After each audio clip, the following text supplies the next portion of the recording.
This is Christianity 101, the podcast connecting busy people with Jesus. I'm your host, Rick Grundy. This is episode 6. At my previous house, I had a much bigger backyard and front yard. So I had a much bigger lawnmower. I had a cordless lawnmower. It was one of those battery-powered lawnmowers, and it was awesome. But when I moved to where I'm living now, I've got this little small lawn. Actually, when I moved in, there was no grass at all. It was just dirt. And so I gave my electric lawnmower, or rather my battery-powered cordless lawnmower, to a friend. And he, in turn, gave me his corded lawnmower, his electric lawnmower, not battery-powered, but the thing I need to use this huge honking extension cord with. And my son and I have been getting used to this new thing, just having a cord attached to a lawnmower. Now here's the challenge. My yard is bigger, not much bigger, but bigger than my extension cord goes to. So as I'm trying to reach the corners of the yard, I keep on pulling the extension cord either out of the wall socket, or I pull the lawnmower cord out of the extension cord. One of those. I keep on pulling one of them out, and it's so frustrating. But what happened to my son one day was even worse. As he was mowing the lawn, he reached this location that he couldn't get to, so he gave a yank on that cord so hard that it pulled the plug out of the extension cord, and the thing shot back at him like some kind of missile, and it hit him in the head. And it was painful. I saw it, and I even heard it hit his head, and he went down. He just crumpled on the ground. And it was before our fences went up in our neighborhood, so all the neighbors saw, and I went running to my son. And my neighbors who were out in the yard and saw it, they went running to my son too. We all thought that he knocked himself out. Thankfully he didn't, but he was lying on the ground sort of in pain for a little while. Here's why I share that illustration with you. There are things that I can do to cause the cord to disconnect, to cause the lawnmower to disconnect from the power. As a believer, there are some things that you and I can do that disconnect us from Jesus. And there are some things that we don't do that causes us also to disconnect from Jesus. The theme that I'm taking for over the next couple of episodes is this: what is a Christian to do? I want to explore the work involved in being a Christian and asking the question, are we putting enough effort into the best thing that we have? I'm not suggesting to you that we work for our salvation. I'm not suggesting to you that we can be good enough in order to earn salvation. That's not it at all. However, once you and I have connected with Jesus, once you and I have placed our faith in Jesus, then, yeah, there are some things that we do need to do to stay connected with Jesus. So in this episode, I want us to look at the question, what is it that we need to do to protect our connection with Jesus? So I have a request, please. Would you just take a moment to read Hebrews chapter 3, verses 7 to 9? You can go to the show notes. You can click on the link in that video to take you over to Bible Gateway and just read it for a moment so that you can understand the context of everything that comes after this. Here's the point of today's episode: how to avoid disconnecting. Now, I hope that what was true of the early church is not true of you. In the church of the Hebrews, the church that the sermon of Hebrews was written to, it was growing increasingly disconnected. It wasn't because God was doing anything differently. God was still loving them. God was still drawing them. God was still calling them. God had not taken back Jesus' death on the cross. God hadn't changed. The members of this church of Hebrews were doing something that was similar to how the Israel of the Old Testament were treating God. And so the pastor who's writing this sermon of Hebrews, he's addressing this problem with some stories from the Old Testament. So let's look at how we avoid disconnecting. Through this episode, I want to look at some key words so that we all kind of understand what it is we're talking about, and we see similarly, or at least clearly, what this passage is really talking about. I want to look at half the challenge, and I want to look at the other half of the challenge. There are two challenges that the pastor, the author, addresses in here that we're going to look at. And then I'm going to close with how to avoid disconnecting. I'm going to wrap it all up and summarize it by the end of the episode.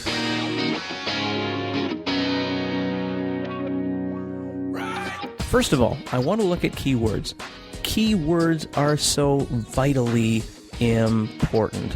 I was on staff at Malvern Christian Assembly. Awesome church of 1,400. My church now is an awesome church as well, not quite that big.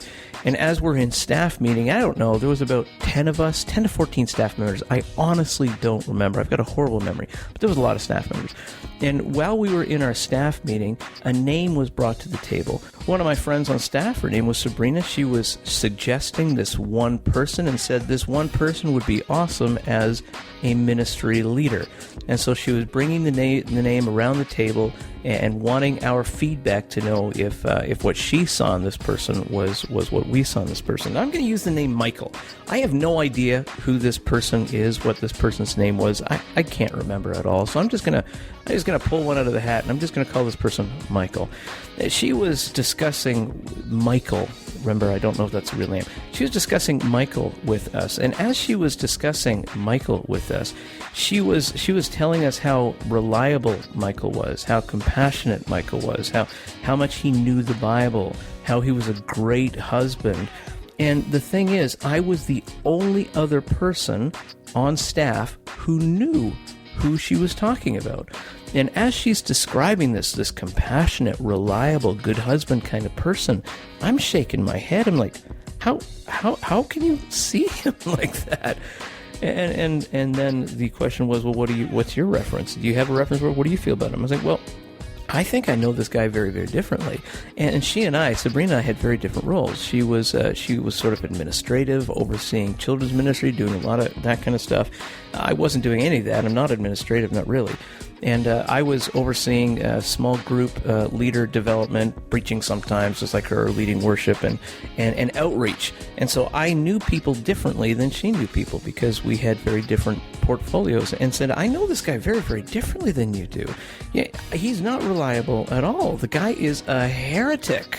One of the problems I was having with this guy is he was infiltrating some of our small groups, and he was trying to teach them some strange ideas. He was mixing Christianity with other stuff, and I don't even know where he got most of his other material from. The guy was just weird. I had to ask him to stop attending small groups, and he was telling the small groups and other ministry leaders, this is what Pastor Rick believes. This is what you should believe too. I'm like, oh God, that's crazy. And he wasn't really all that great a husband, actually. I was trying to talk to him, like, this is the problem. This is why your marriage is falling apart. Let's try to work at this. Horrible. You know, I said in staff meeting, I said, no, I don't recommend this person to leadership. I actually don't even want him to volunteer. I don't even want the guy stacking chairs. I think he's really bad to keep in our congregation. And so she and I, Sabrina and I, we're perplexed by each other. She's looking at me like, what are you talking about? I'm looking at her, what are you talking about?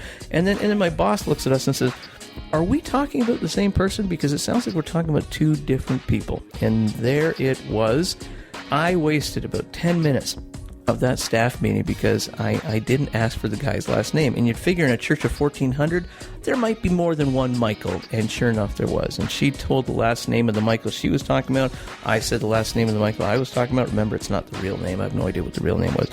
And then we kind of had a little bit of chuckle, and we moved on. Knowing the last name completely changed my understanding of the discussion. And that's why I want to start with definitions, some key definitions in here, because definitions are really important in this text. And knowing the definitions, knowing the gist, the context of how some of these words, 3 words in particular, are being used here is going to help us understand the nature of this particular passage. So there's 3 key words here that we need to figure out. Key words are rebellion, rest, and heart. Rebellion, rest, and heart. Because we're talking about disconnecting with God, and because we don't all agree that it's possible to lose our salvation, I know you don't have to agree with me, and I don't have to agree with you either, but that's where I'm coming from here. So we're going to look at some of the word definitions to make sure that we're reading the text in the same light. First, rebellion.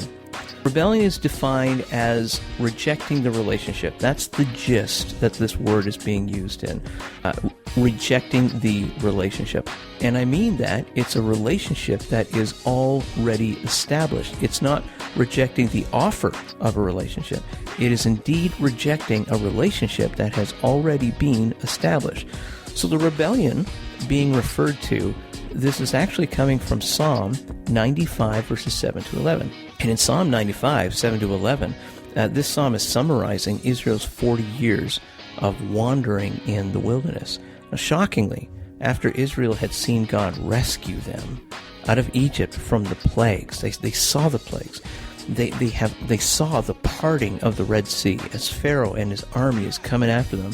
They walked across on dry ground, and they saw how the sea kind of closed up again and completely decimated Pharaoh's forces and Egypt's forces. They saw this, okay? They ate the manna. Like parents, think about this, okay? Think about how hard your schedule is in the mornings as you're trying to, or in the nights as you're trying to get together all of the food that your kids need as they go to school. Then you're trying to get back home from work in time to cook dinner or feed them something. Think about how much food prep is involved in your life, parents. Parents back in this day, they would walk outside, they would scoop up some manna, and they would be good for the day. That's all. And God was doing this for them. They traveled in the presence of God. I mean, physically led by Him. There was a pillar of cloud, and there was a pillar of fire at night. Like they're basically walking side by side with God. And what did they do after all of that? They rejected Him. They chose to say no to the relationship, that not the relationship that had been offered, but the relationship that they've been brought into. They said no to that relationship. Israel chose to walk out of a relationship with God. Rebellion is the choice to walk away from God. Let's look at heart. The word heart is defined as what we truly want, and also, maybe more importantly, what God truly wants. When the author refers to the heart, I believe he's really pointing first toward the relationship that God wants. Israel didn't rebel against a set of commands. Israel's rebellion was the rejection of a relationship that God was trying to establish with them. And I think that many of my guy listeners, even the girl listeners, will understand that. Most teenage guys will understand this kind of rejection. It looks like a crush that has turned into an ask. You know, we go up to our crush and say, so, do you want to go see a movie or something like that? But it ends in a rejection. Well, I can't. This is my brother's birthday, and since they're twins, I'll be busy for a really long time. And yeah, I am poking fun at my wife a little bit. When I started noticing Michelle, her real name, by the way, when I started noticing Michelle, I just did some fun stuff with her within the church, within friends, but then I really wanted to take it to the next level. And I said, do you want to go and get lunch? So our first date was at Swiss Chalet, and it went horribly wrong. She acted like she had this headache. She didn't eat a thing. She asked the server to pack up everything. She'd take it away. It lasted all of about 10 to 15 minutes tops, and we left. And then that evening I called her up and I said, so, do you want to do it again? And she said, well, I can't because it's my brother's birthday. And I said, oh, okay, well, how about next week? And she says, well, they're twins, so it takes a long time to prepare, completely shutting me down. And I won her heart anyways, and I worked really hard for it, and that's a story for another time, though. But this is what the text is referring to when it refers to heart. To understand the word heart, remember this. God wants to be wanted. That's the point of the illustration there. God wants to be wanted. In God's heart, He wants us. And God searches our hearts to see if the same desire exists within us. So the heart is all about God searching for an echo of His heart in ours. Let's look at this last word. The word is rest. Rest is defined as the fulfillment of God's promise. Namely, rest is defined as salvation. That's the gist of it. When you look at rest, think of salvation. When the author writes about rest, he's pointing towards the fulfillment of God's purpose for all of creation, ultimately eternal salvation, perfection. God was fulfilling the promise made to Abraham by releasing the Jews from slavery and leading them into the land that God had showed them. That land could have been theirs. So the rest would have been a rest from waiting, traveling, hoping, expecting, every other kind of action taken, thought thunk, and emotion felt leading up to the fulfillment of that promise. Rest is salvation, God's fulfillment of his promise. Here's the last comment I want to make to help with understanding. Just remember again, this is written to believers. It is not written to non-believers. This isn't a sales pitch for Christianity. We're not talking about some outreachy thing here. This message is for believers. So here's the key to understanding this passage. God wants to be wanted. So he searches the hearts of believers to see if we really want him. If he finds what he's looking for, then his promise of salvation stands. If he finds that we no longer want him, then salvation is taken away. And that is what we read from this passage. So what's with all this boring context stuff? Why do I have to go and do all that and do the word definitions? Well, here, as we're looking at finding a way to avoid disconnecting, it is so vitally important for us to understand that this is a matter of your heart and my heart. What do you and I really want? What do we really pursue? Who is first in our life? What's our first love? When we first became Christians, I'm sure that our first love was Jesus, but who's our first love or what's our first love now? Getting disconnected from God is not about what God is doing, because God can't take back his work on the cross. It's done. Everything that God is doing empowers us to connect with him. That's what God's doing. For God's part, salvation is accomplished. When talking about losing one's salvation, we always seem to blame God for breaking his promise. Why do we do that? Disconnecting from God is our choice. It's not God's choice. Getting disconnected from God is about us. What are we really pursuing? What do we truly desire? What's the first thing that comes into our heads each moment? What is our money being spent on? What are we investing in? Because our heart follows our treasures. Is Jesus our treasure or not? Where are we spending most of our time? The problem of disconnecting isn't God's, it's your problem. What are you doing to show God that you still want him? Or what are you doing to show God that you don't want him? But you know what? It's not yours alone, though. The problem of disconnecting isn't yours alone. Shortly after Michelle and I got married, and we came back from our honeymoon. I downloaded all of the pictures, and all of those digital pictures were on my computer. I don't know what we were doing. Somebody sent me an email or something. I don't have a clue, but we picked up a virus.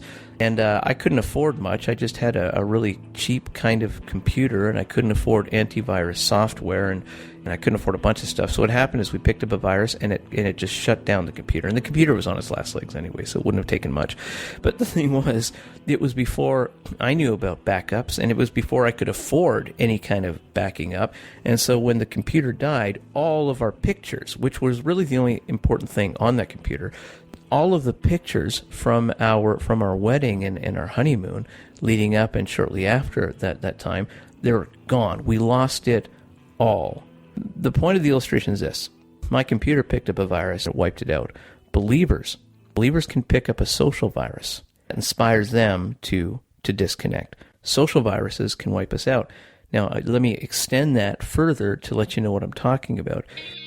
Here is the first half of the challenge. Okay, here's half the challenge that I want to look at when it comes to disconnecting and how to avoid disconnecting. The first challenge is a faithful community. Verses 12 and 13 say, "See to it, brothers and sisters, that none of you has a sinful, unbelieving heart that turns away from the living God, but encourage one another daily." It says, see to it that none of you has a sinful, unbelieving heart, and encourage each other daily. These are commands for us to look at and do something with the community of believers that we're in. This is a command for us to be that sort of that watchman, watchwoman, standing on the wall, looking out for the community, trying to protect the community and keep it healthy. The reality is, I think, that you will become like the people around you. The text says, see to it that none of you. Honestly, as I see it, pastor is asking his congregation to judge each other. Yeah, he really is. To use discernment with the brothers and sisters to determine if they're moving toward Jesus or if they're moving away from Jesus. Now, here's why the author here, the pastors here, are doing that. If you have, another illustration here, if you have a barrel of bad apples, and if you put a good apple in it, one good apple does not make that barrel better. The good apple goes bad. The community of apples has affected the good apple, now it's bad. Now here, turn around the other way. If you have a barrel of good apples and you put one bad apple in that barrel, that bad apple is contagious, and that bad apple will turn the rest of the other apples bad also. We tend to become what we tolerate. And unless we get rid of what is bad, we become bad. We pick up the badness. We tend to become what we tolerate. The believers within the Church of Hebrews were allowing things in their community that were hurting their relationship with God. For example, they were entertaining the idea to return to Judaism to escape persecution. They were no longer pursuing a personal engagement with Jesus. Instead, the pastor says they needed the basic teachings all over again. Apathy was never addressed, so that the pastor's addressing it now, but they themselves never addressed apathy. Instead, it festered, and now the whole church was in danger of dissolving. That's true of the congregation within the book of the letter, the Sermon of Hebrews. You become like the people around you. If your church is filled with happy people who like to socialize, and you will somehow, even if you're introverted, you will somehow take on the characteristic of that place. If your church is filled with people who want to do missions trips to First Nations communities, you'll develop an interest in the First Nations. And if the people around you are lazy, uncaring, unspiritual, they dislike the Bible, they never pray, they never worship, they never read their Bibles, of course, they never tithe, they don't connect with other believers regularly, you're going to become like that. To keep a church healthy, we need to intentionally pursue what is healthy together. And we need to correct and reject what is unhealthy. We need to work on each other, invest in each other, love this community of believers that you are in, protect the community of believers that you're in. Because if you don't, then our connection with Jesus, your connection with Jesus is at risk.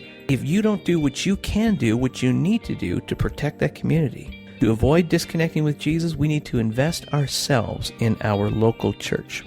It is vitally important, absolutely essential, that we do what we need to do to keep the group of people that we have identified with as our home church, keep that group of people healthy.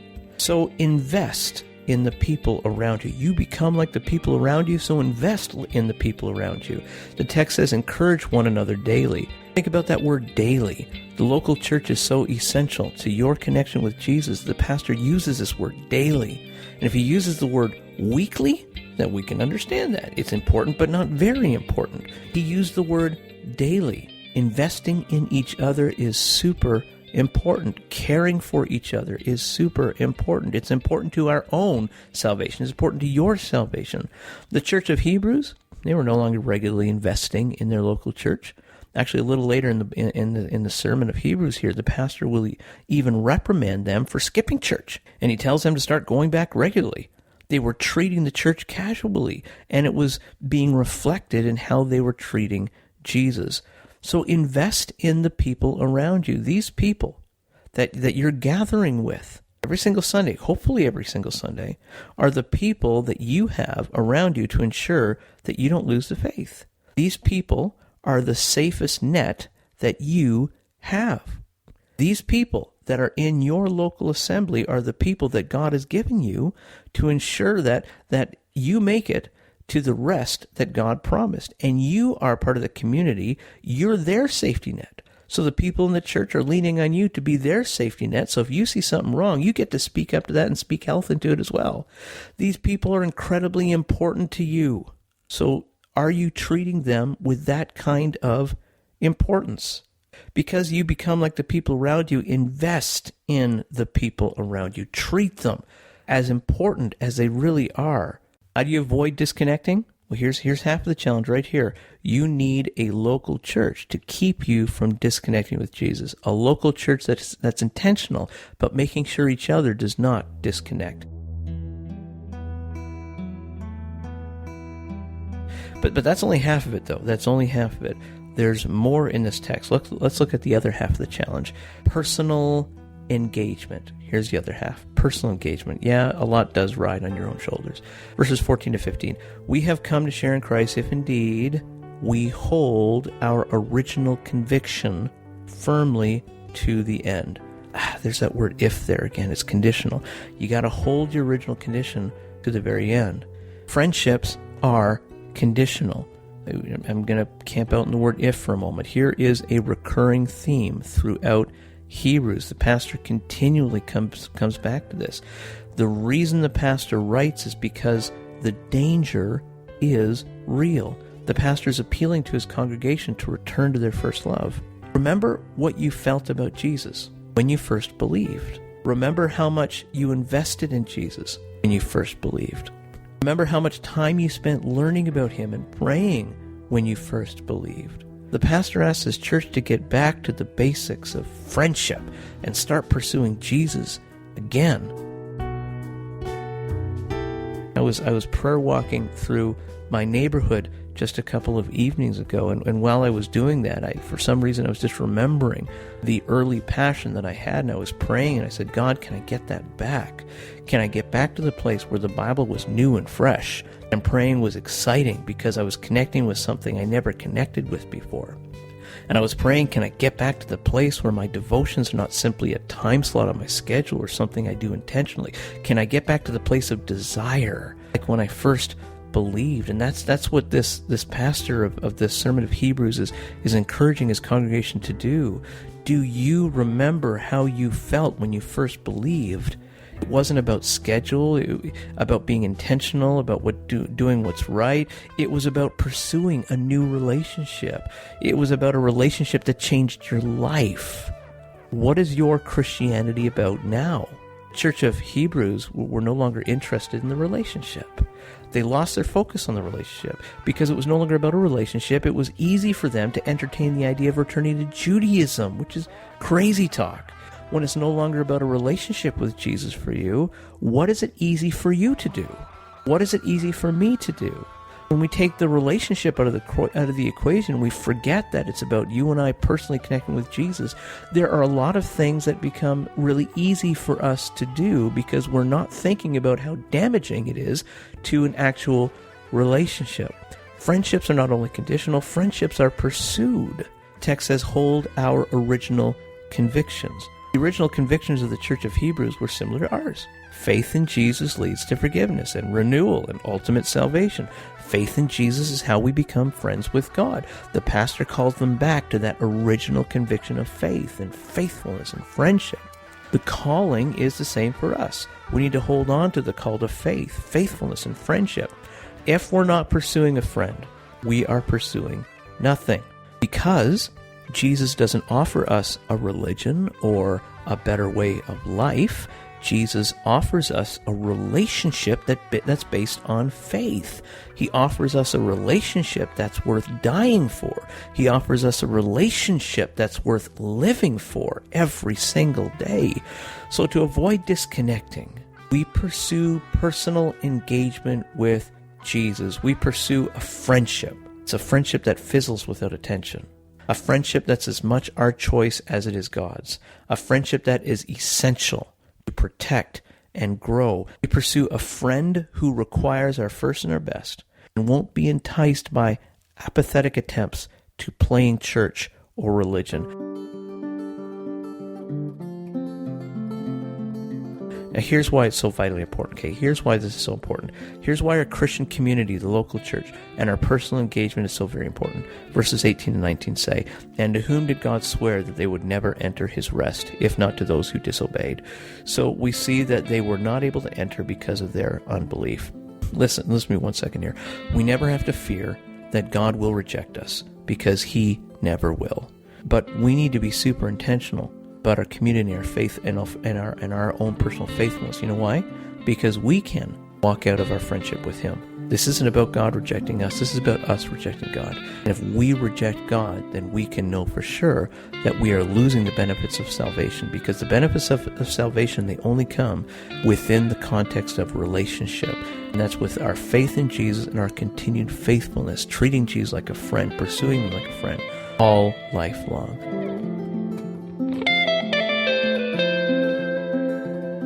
So how do we avoid disconnecting? Let me summarize it up for you, okay? Just a little bit, maybe 1 or 2 minute summary of everything I just said. How to avoid disconnecting. First of all, I need to assess my own heart. You need to assess your own heart. If we leave any kind of intentions about withdrawing from the relationship unchecked, then we are at risk of not being included in eternity. If we lose interest in Jesus, then we are at risk. Number 2, we need to assess our fellow believers' hearts.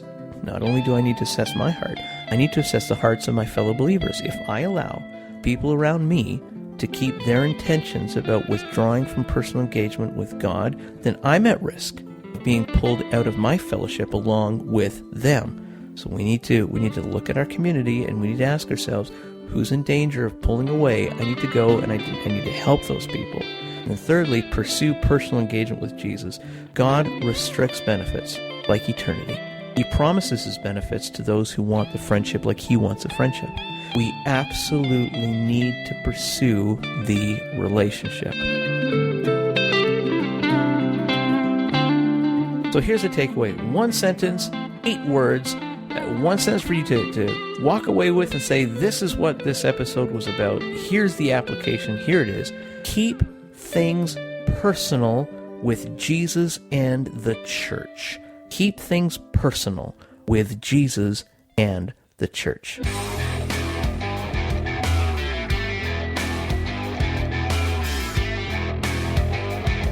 God bless you. Looking forward to the next episode that's going to be released next Wednesday. See you next time.